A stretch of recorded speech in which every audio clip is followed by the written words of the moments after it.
Capítulo 6. Al día siguiente a las 6:30 de la mañana el rey mandó llamar a su secretario de Estado para Asuntos Extranjeros y al capitán Herón. La marina de Salamo consistía en 2 acorazados de casi 20 años de edad. También había otras naves sin importancia y una de la que sí estaba orgulloso el rey. 2 años antes su padre le había permitido ordenar la construcción del Herón. El primer barco torpedero fue construido para la Armada inglesa en 1878. Fue diseñado especialmente para llevar un torpedo tipo Spar. Más tarde se pensó que ese torpedo debía llevarlo un barco del tipo que después se llamó Destructor. Estos eran mucho más grandes y navegaban a mayor velocidad que los torpedos originales. El rey había tenido una discusión que duró meses con el primer ministro. Todo el gabinete estaba de acuerdo en que no había necesidad de tal extravagancia. Por fin el rey insistió tanto que logró su propósito. Ahora él sabía que como el Herón era capaz de navegar a 20 nudos de velocidad,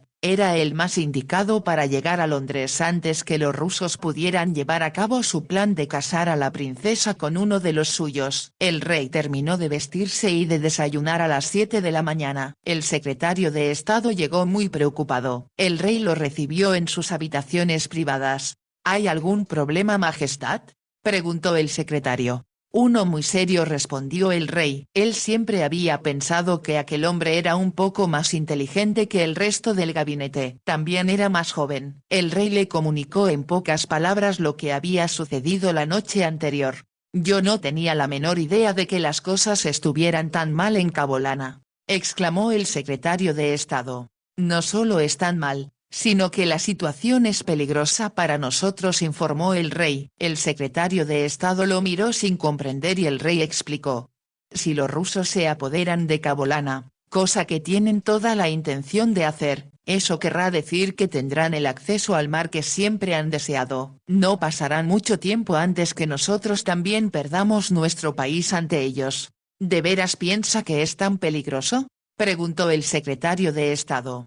Peor, respondió el rey, y por eso tenemos que hacer algo de inmediato. El rey sacó el libro que Usara le había entregado en la carreta la noche anterior. Explicó que contenía la historia de la princesa real de Cabolana. Afortunadamente mi padre hizo escribir nuestra historia 2 años antes de morir, dijo el rey. Yo sé que usted le explicará a su majestad lo peligrosa que es nuestra posición y que sin la protección y el apoyo de Inglaterra, tanto la princesa como yo perderemos nuestros países. Lo haré lo mejor que pueda, majestad, prometió el secretario de Estado, pero ese horrible matrimonio que los rusos pretenden imponer a la princesa podría realizarse antes de que yo llegue a Inglaterra. Ese es otro problema que creo poder resolver, expresó el rey. En ese momento se abrió la puerta. El capitán del Herón entró en la habitación. El rey no entró en detalles de lo que había sucedido la noche anterior. El capitán era un hombre joven y completamente obsesionado con su nuevo buque torpedero tipo Destructor. El rey había pasado muchas horas inspeccionando la nave con él. Una de las cosas por las que el gabinete se había opuesto a la adquisición del Herón era porque había que construirlo en el extranjero. El rey había insistido en la compañía Yarrow de Inglaterra. En Salamo no había las condiciones necesarias para su construcción. Ahora el rey pensaba que había sido en beneficio de todo el país el que él hubiera logrado su propósito. El Herón podía ayudarlos a vencer a los rusos.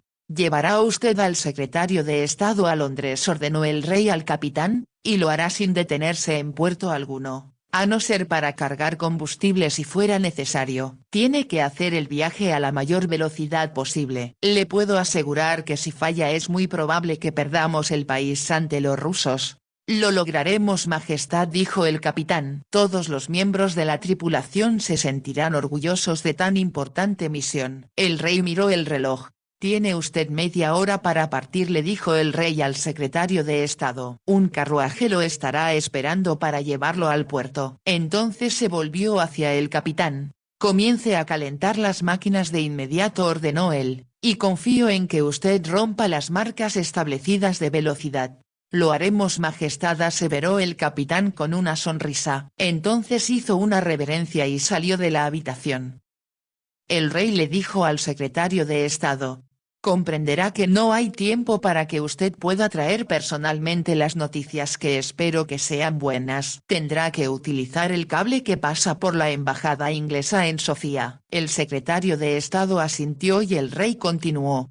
Un hombre con un caballo muy rápido estará esperando allí todos los días la llegada de su mensaje. Llevará la respuesta hasta otro jinete y así hasta que llegue a mí. Comprendo, Majestad, declaró el secretario de Estado, y le doy las gracias en nombre del pueblo de Salamo por salvarnos. Todavía no lo hemos logrado, señaló el rey. Como usted sabe, solo la reina Victoria puede darnos la seguridad de sobrevivir en el futuro. Él hizo una pausa antes de añadir. Le ruego que le haga ver a ella la urgencia de su misión. El secretario de Estado se alejó para hacer el equipaje. Durante la noche el rey había pensado que casar a la princesa con un miembro de la familia de la reina Victoria era la única manera posible de evitar que los rusos se apoderaran de Cabolana. Pensó que era una gran ventaja que el cable que los ingleses habían instalado para la defensa de la India todavía existiera. La primera línea de cable que los ingleses habían establecido había sido todo un éxito. Un mensaje podía viajar desde el Palacio de Buckingham a través de Alemania y Rusia hasta Teherán en 2 minutos, y de ahí continuar hasta la India. Desafortunadamente la parte alemana del cable era propiedad de los alemanes y la rusa de los rusos. No podía ser de otra manera, y ninguno de los dos países lo utilizaba mucho. Había otra opción que era la que el rey pensaba utilizar ahora. Atravesaba Europa hasta llegar a Constantinopla y de allí seguía por Turquía hasta llegar al Golfo Pérsico. Camino a Constantinopla la línea pasaba por la embajada inglesa en Sofía. El rey nunca se había sentido tan agradecido por la existencia de aquel cable que ahora sabía que era la única manera de saber de inmediato si la reina le daría a Cabolana la protección que necesitaba. Él estaba seguro de que la reina no iba a permitir que un príncipe ruso reinara en un país de los Balcanes, porque de ser así los rusos tendrían a la vista toda la flota inglesa que estaba en los estrechos. Cuando el capitán dejó solo al rey, este mandó llamar al secretario del Interior. Era un hombre mayor que odiaba los cambios de cualquier tipo. Había intentado oponerse al rey en todo lo que éste quería. El secretario del Interior llegó preguntándose por qué lo habría llamado. El monarca se encontraba parado frente a una mesa sobre la cual había varios mapas de la ciudad. El secretario del Interior aceptó el saludo del rey. Tenemos mucho trabajo que hacer, le anunció el rey, y muy poco tiempo para hacerlo. El secretario del Interior levantó las cejas pero no habló y el rey continuó. ¿Ve estos planos?, preguntó. Quiero que todos los hombres que actualmente no estén trabajando en algo útil comiencen a construir un gran estadio de inmediato. El secretario del Interior lo miró sorprendido. Nos vamos a preparar para la celebración de unos Juegos Deportivos a los que espero que todos los países europeos envíen sus representantes. El secretario del Interior mostró su asombro. Me temo que eso sea imposible, Majestad. Nada es imposible, aseguró el rey con decisión. Esta tarde voy a enviar una invitación a todos los jóvenes para que se preparen para competir en esos juegos que deberán impresionar no solo a nuestra gente sino también al resto del mundo. Me parece que su majestad está siendo muy optimista, objetó el secretario del Interior. Para empezar, no creo que podamos pagar lo que costaría la construcción del estadio y en segundo lugar no creo que tengamos a los jóvenes adecuados para participar en esas competencias. Esas son tonterías, exclamó el monarca. Nuestros jóvenes son muy fuertes. Lo que necesitan es que les enseñen cómo correr, cómo saltar, cómo lanzar una jabalina y todas las demás actividades deportivas que ya son muy populares en Alemania. El secretario del Interior no pudo encontrar una respuesta. Volvió a decir que aquello iba a costar mucho dinero. Por supuesto que costará dinero, declaró el rey, pero esas son mis órdenes y si usted no está dispuesto a ponerlas en práctica de inmediato me veré obligado a pedirle su renuncia. El secretario del Interior no pudo responder pues se quedó sorprendido ante aquella actitud del monarca. Solo se limitó a comentar algo acerca del primer ministro y del gabinete. Ya le he enviado un mensaje al primer ministro para comunicarle que deseo celebrar una junta esta tarde, informó el rey. Y por supuesto que usted deberá estar presente. Espero que para entonces tenga algunas sugerencias para ayudarme y que podamos anunciarlo mañana al público. Mañana. exclamó el secretario del Interior. Eso es imposible, Majestad.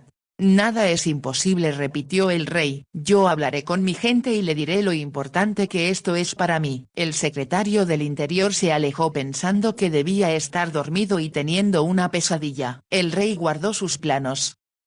Antes de la comida tenía concertada una cita con el rector de la universidad y con los directores de las escuelas. Se trataba de una universidad pequeña que llevaba pocos años funcionando. El rey pensó que la razón por la cual no era muy exitosa era por el poco interés que el gobierno había tenido en ella. Cuando el rey expresó lo que estaba planeando, el rector se mostró encantado de que sus alumnos tuvieran esa oportunidad. Tenemos muy buenos jugadores de fútbol, dijo el rector, y no veo por qué no puedan ser buenos deportistas en otras disciplinas.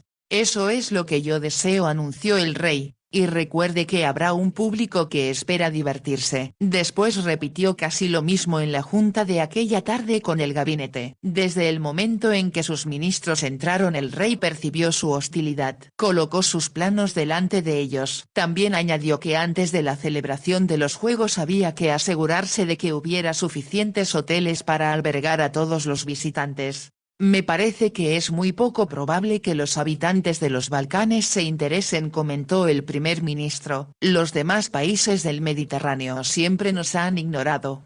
Pero como ellos participarán, dijo el rey, estoy seguro de que en su mayor parte nuestros invitados vendrán de Grecia, Italia y Francia. Mientras hablaba estaba seguro de que quienes lo escuchaban pensaban que él estaba diciendo tonterías. No se sorprendió cuando el secretario del Tesoro dijo: me temo que su majestad ha olvidado que esto costaría una enorme cantidad de dinero. Es imposible que nosotros podamos hacer algo en la escala que su majestad lo está imaginando. Es ahí donde se equivoca, objetó el rey. El dinero aparecerá y yo me encargaré de eso personalmente. Todo lo que ustedes tienen que hacer, y eso significa todos ustedes, es llevar a cabo mis instrucciones. En ese caso, expresó el primer ministro, con mucho dolor debo presentar mi renuncia a su majestad. Eso era exactamente lo que deseaba el rey. Claro que era demasiado educado como para decirlo. Comprendo que para usted estas innovaciones resulten muy duras de aceptar, señor ministro, dijo el rey, y con mucha tristeza acepto su renuncia. Por un momento hubo un silencio total. Entonces todos los presentes comenzaron a hablar al mismo tiempo. Trataron de explicarle al rey que sus ideas no eran buenas. Le informaron que era imposible llevarlos a la práctica. El rey se limitó a decir que esas eran sus órdenes, y que estaba dispuesto a nombrar de inmediato a otros ministros, aunque sentiría mucho perder a quienes habían servido tan bien al país. En realidad el rey ya había preparado una lista durante la noche. Estaba formada por miembros del parlamento que eran inteligentes y que estaban ansiosos por servir al país. Cuando salió del recinto del parlamento ya había nombrado a un nuevo primer ministro, a un nuevo canciller y a un nuevo secretario del Interior. Los que recibieron los nombramientos se mostraron encantados de poder ocupar tan altos puestos en tan poco tiempo. Todos eran bastante jóvenes. Cuando el rey regresó al palacio dictó varias cartas a su secretario particular. Entre ellas había una dirigida a los hombres que hacía poco habían encontrado piedras preciosas en las montañas del Cáucaso, y otra para el hombre encargado de dirigir los Juegos Deportivos en Inglaterra. Era él quien por primera vez había hecho pensar al rey en lo bueno que serían estos para Salamo. Le pedía al inglés que se reuniera con él para ayudarlo a organizar los juegos para el año entrante. Si no le era posible, que enviara entonces a otra persona de su confianza. Mientras tanto el rey sabía que debía informar aquellos planes al pueblo lo antes posible. Confiar en sus súbditos sería ganar su apoyo. Pensó que sería un error que los habitantes de Salamo se enteraran por medio de rumores antes que él mismo se lo informara. Por lo tanto ordenó una reunión general en la plaza para el día siguiente. Aquello significaba que muchos mensajeros debían salir del palacio. Ellos llevarían las órdenes de su majestad a todas partes de la ciudad. El rey también ordenó que se hicieran a mano algunos carteles. Fueron colocados en los principales puntos de la ciudad antes del anochecer. Después de cenar el rey se sintió tan cansado que se fue a la cama. Pensó que nunca en toda su vida había hecho tanto en tan poco tiempo, y la respuesta había sido muy buena. Antes de quedarse dormido recordó a la princesa. De seguro que ella estaría sufriendo por el horror de lo que había escuchado la noche anterior.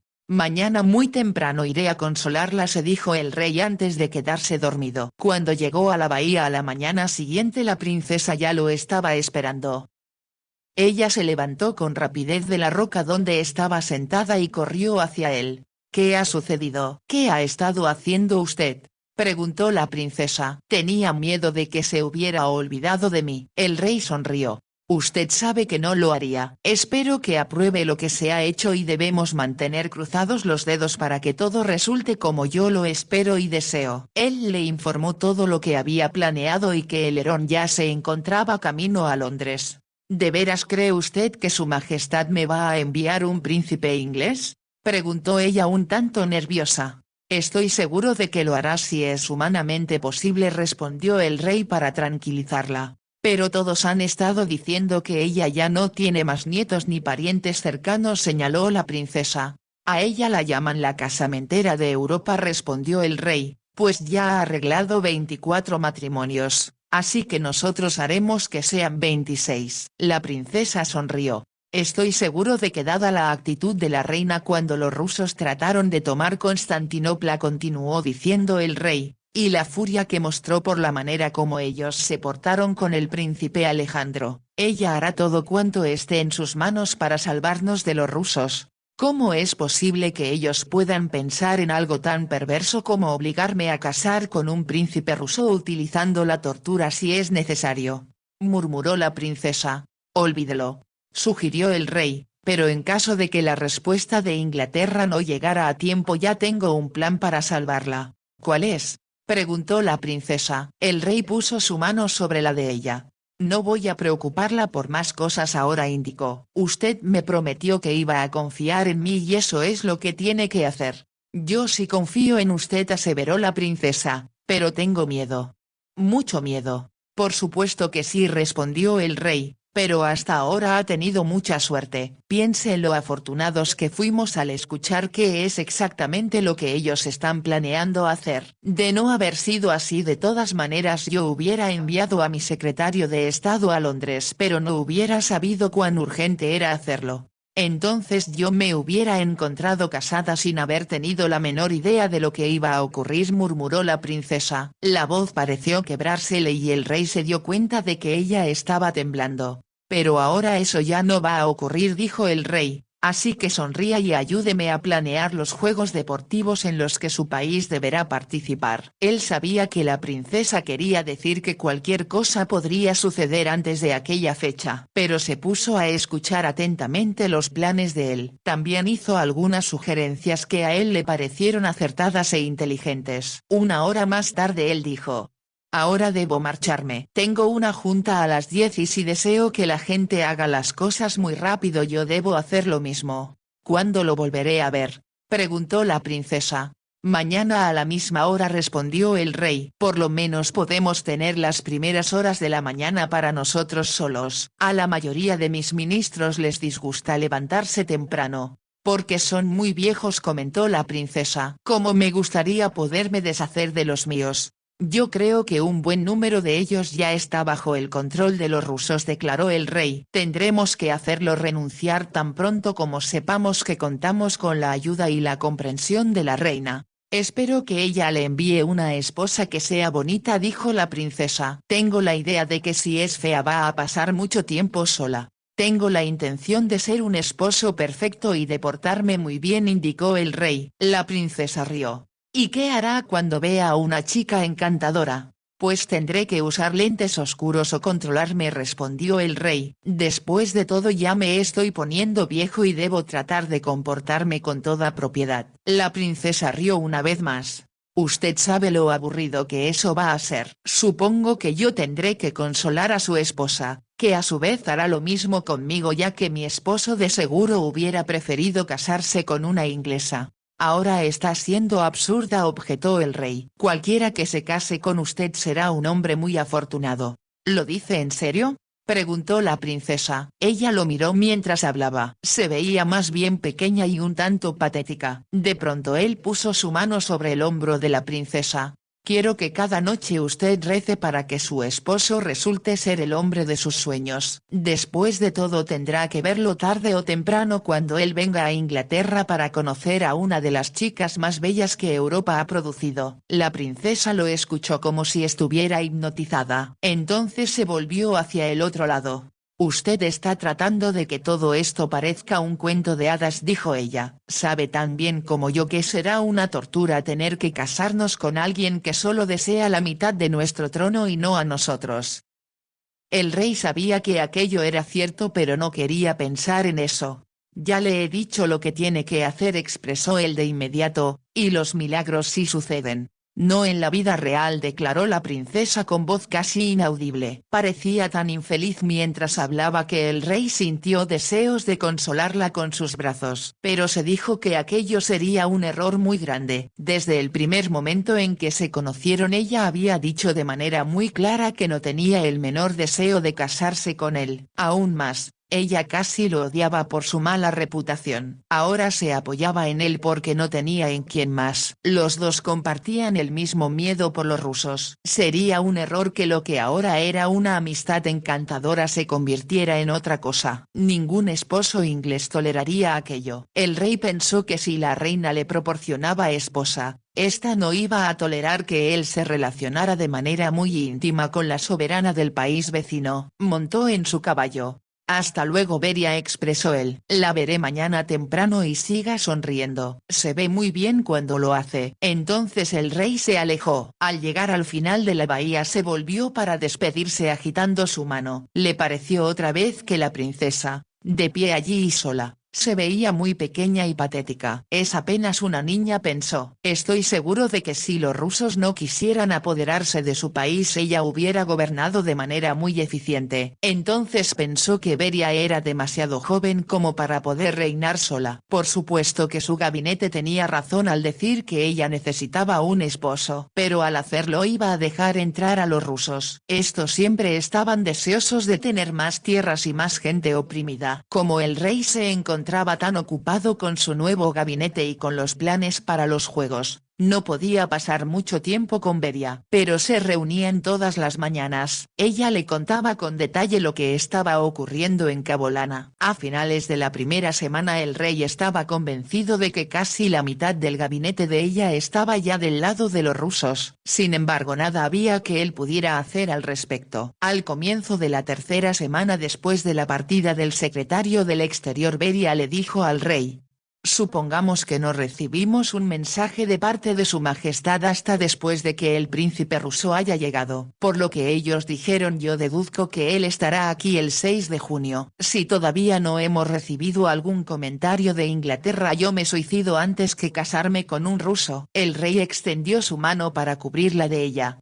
No debe hablar así, exclamó. Lo digo en serio, respondió ella. ¿Cómo voy a permitir que uno de los rusos a quienes odio y detesto por lo que han hecho me toque? Quizá deba matarlo a él antes. No debe decir esas cosas, protestó el rey. Estoy seguro de que recibiremos noticias de la reina Victoria antes que llegue el príncipe. Tal y como se lo había dicho al secretario del Exterior, él tenía un grupo de hombres con sus caballos más rápidos listos para traer cualquier mensaje desde la embajada inglesa en Sofía. También había recibido una carta del embajador en Sofía en respuesta a una suya. En ella le decía que el cable era atendido día y noche. En cuanto llegara algún mensaje le sería entregado de inmediato al mensajero. Los jinetes esperaban a unas 12 millas de distancia uno del otro. El rey deseaba que sus arreglos funcionaran. Comenzaba a sentirse un tanto nervioso por si algo salía mal. Entonces tuvo una idea. Hizo arreglos para que Usara dejara entrar al palacio a un grupo muy escogido de sus soldados. Les dirían dónde estaba la capilla en la que tal vez se realizaría la boda. Había una puerta que daba al palacio por donde ellos podían entrar y salir sin ser vistos. El rey había escogido a sus hombres con mucho cuidado. Eran 10 y él les dijo exactamente qué era lo que tenían que hacer. Ellos le juraron que no comentarían con nadie lo que se estaba planeando. Balak les proporcionó mallas negras y suéteres muy apretados también negros. En la oscuridad aquella ropa los hacía casi invisibles. También les entregaron zapatos de suelas suaves que no harían ruido cuando los hombres caminaran. Llevaban revólveres pequeños que cabían en sus bolsillos.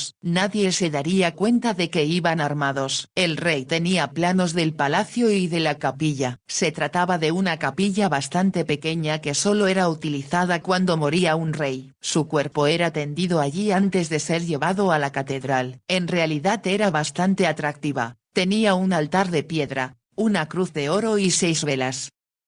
El rey se enteró que detrás del altar había una habitación que no era más grande que una alacena. La sacristía estaba a un lado. La pequeña habitación había sido utilizada para guardar las vestimentas sacerdotales más valiosas. Beria le comunicó que sus hombres habían explorado la capilla en la noche. Habían encontrado varios lugares donde podrían esconderse si era necesario. Estoy seguro de que no tenemos por qué preocuparnos y que pronto vamos a recibir noticias favorables desde Inglaterra, dijo el rey. Pero si para el miércoles no hemos sabido algo, quiero que usted esté preparada para ser muy valiente, Beria. ¿Valiente?, preguntó la princesa. ¿Qué es lo que me está pidiendo que haga? Debe recordar que cuando ellos vengan a despertarla se supone que usted no tiene la menor idea de lo que está ocurriendo. Cuando ellos le digan que se va a casar, quiero que acepte sin hacer escándalo. Ellos dijeron que yo iba a sufrir si me negaba, dijo la princesa en voz baja. Lo sé, observó el rey, y eso es algo que no debe ocurrir. ¿Cómo lo voy a soportar?, preguntó la princesa. Lo que usted tiene que hacer es estar de acuerdo con cualquier cosa que ellos le sugieran, respondió el rey. Supongo que no le van a pedir que se ponga un vestido de novia, así que tenga a la mano algo con que vestirse. ¿De veras cree que ellos me casarían vestida con mi camisón?, preguntó la princesa horrorizada. Lo único que a ellos les importará, respondió el rey, es casarla con el príncipe que van a traer desde San Petersburgo para que se convierta en el rey de su país. La princesa no habló y después de un momento él continuó. Una vez casados él tomaría el mando de todo de una manera imperiosa. Los rusos vendrían y a usted no le permitirían decir una sola palabra. No puedo soportarlo, respondió la princesa. Oh Marty, ayúdeme. Ayúdeme. No puedo casarme con un ruso. Y no lo va a hacer, aseguró el rey. Pero tendrá que ser muy valiente y fingir que dado que no le queda otra salida, va a obedecer las órdenes que le darán los que entrarán a la fuerza en su habitación. ¿Entonces qué sucederá?, preguntó Beria. Yo la rescataré, indicó el rey, y lo haré de cualquier manera antes que la unan al príncipe. ¿Me lo promete? ¿De veras me promete que eso hará? Ya le dije que confíe en mí, dijo el rey. Pero usted sabe tan bien como yo que por el momento no somos lo bastante fuertes como para poder echar a los rusos del país. Necesitamos una razón demasiado buena para hacerlo. Entiendo. Entiendo, dijo la princesa. Pero es aterrador. ¿Y si ellos son más fuertes y lo hieren? ¿O quizá lo maten y también a sus hombres? Si eso sucede, entonces me voy a sentir muy avergonzado de ellos y de mí mismo, respondió el rey. Debe recordar que los rusos no saben que nosotros estamos al tanto de lo que ellos pretenden hacer. Su voz se volvió más grave cuando dijo. Fue por casualidad y por la gracia de Dios que nosotros los escucháramos en el bosque. Ellos están seguros de que todo lo que tienen planeado no fallará y que nada va a salir mal. La princesa se dio cuenta de que aquello era verdad. Haré lo que usted me indica, expresó ella, pero rezo para que tengamos noticias de la reina Victoria. El rey esperaba lo mismo, sin embargo sabía que el viaje tomaba bastante tiempo por muy rápido que navegara el Herón. Además, cuando llegaran a Londres quizá la reina tuviera una muy buena razón para no recibir al secretario del Exterior de inmediato. Aún más, La princesa podía tener razón. Era posible que su majestad ya no tuviera más parientes de sangre real a quienes poner en el trono de dos pequeños países de los Balcanes. El rey sabía muy bien que podía haber muchos peros. Los días parecieron transcurrir demasiado pronto. El estadio comenzaba a tomar forma. Los primeros jóvenes que recibían entrenamiento parecían prometedores. Uno o dos eran muy buenos y los entrenadores se mostraban encantados con ellos. El rey sabía que les faltaba mucho camino por recorrer, pero en aquellos momentos su entusiasmo era mucho más importante que su falta de experiencia. Todo el plan comenzaba a madurar de manera lenta pero segura. El 6 de julio el rey acudió a la bahía como de costumbre. Cuando se acercó a la princesa se dio cuenta de que ella esperaba que él ya tuviera alguna noticia. El rey desmontó y ella corrió a su lado.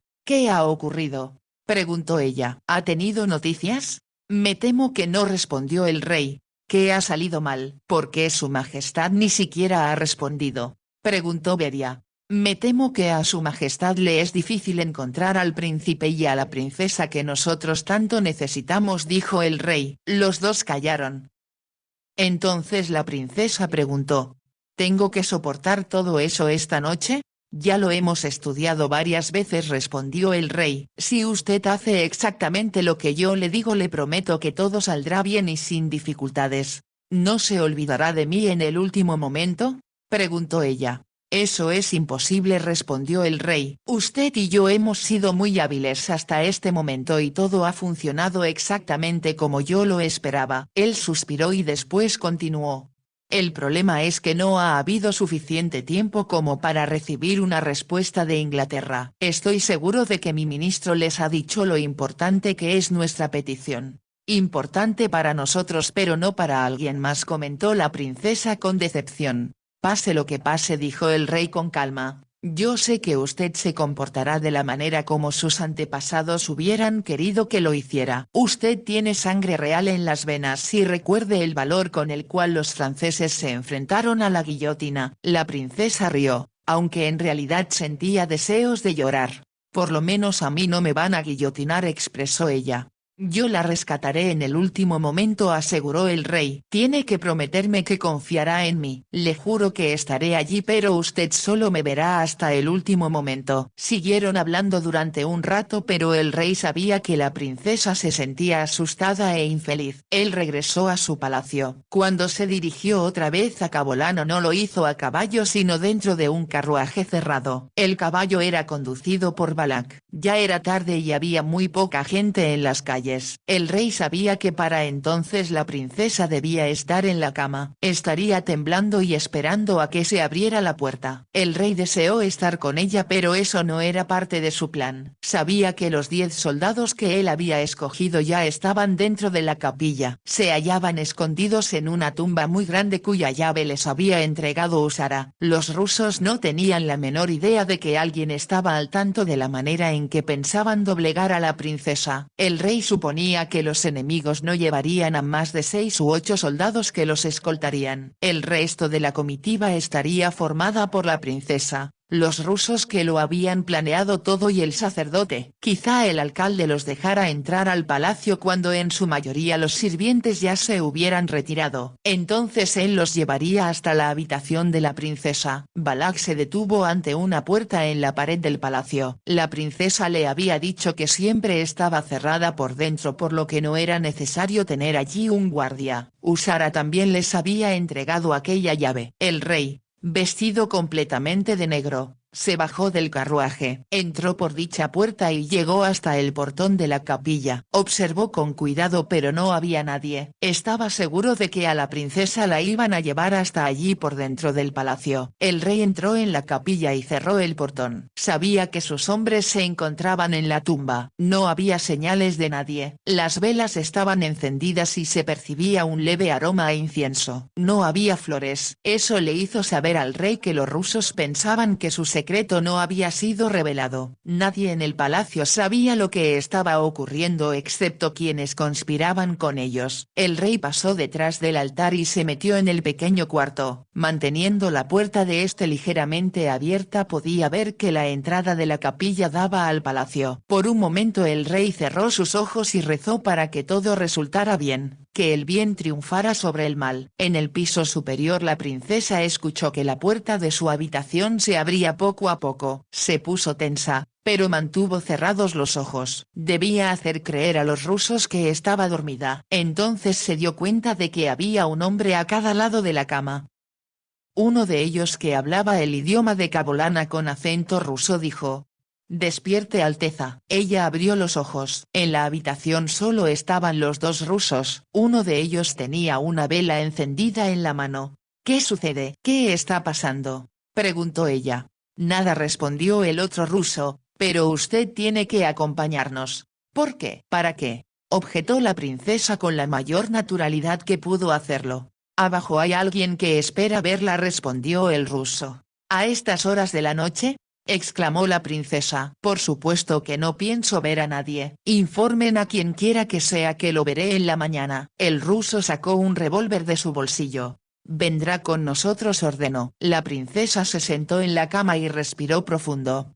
«¿Me está diciendo que estoy secuestrada?», preguntó ella. «Su Alteza Real se va a casar», respondió él, «y su futuro esposo, Su Alteza Real el Príncipe Iván, la espera en la capilla». «¿Casarme?», exclamó la princesa fingiendo sorpresa.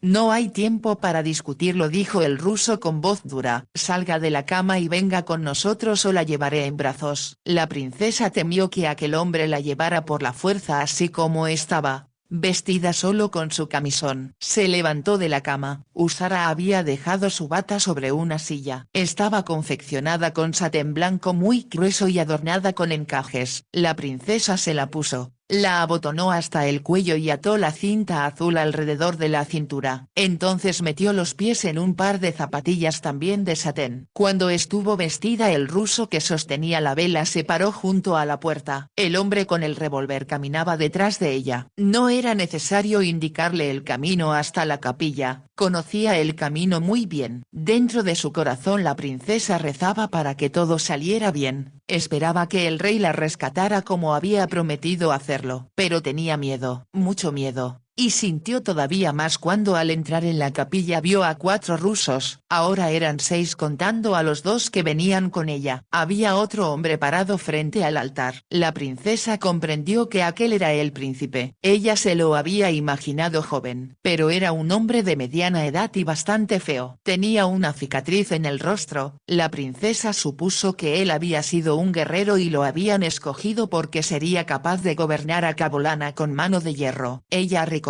la corta senda con paso muy lento. El cabello le caía sobre los hombros. Bajo la luz de las velas del altar ella se veía muy joven y muy asustada, pero su comportamiento sorprendió a sus secuestradores. Cuando la princesa llegó a donde estaba el príncipe, este se inclinó. Ella se limitó a mirarlo y sintió que le provocaba asco. Sería preferible morir antes que tener que casarse con él. En aquel momento una mano invisible derribó todas las velas que estaban sobre el altar. Los rusos gritaron al darse cuenta de lo que estaba sucediendo. Entonces la vela fue arrancada de la mano del hombre que había escoltado a la princesa desde su habitación. La princesa sintió que 2 brazos muy fuertes la levantaban mientras que los disparos resonaban dentro de la capilla. Antes que ella pudiera percatarse de lo que estaba ocurriendo, el rey la sacó en brazos de la capilla. Los 2 salieron por un agujero que los hombres del rey habían hecho en la pared del pequeño cuarto detrás del altar. Ahora sintieron el aire de la noche en sus rostros. La luna y las estrellas alumbraban lo suficiente como para que el rey pudiera ver el camino. Él sacó a la princesa a través de la puerta que estaba en la pared. Afuera los esperaba el carruaje con la puerta abierta. El rey puso a la princesa sobre el asiento y entró también. Balak hizo caer el látigo sobre los caballos. Mientras se alejaban, la princesa todavía pudo escuchar el ruido de los disparos dentro de la capilla. En lo único que podía pensar era que estaba a salvo.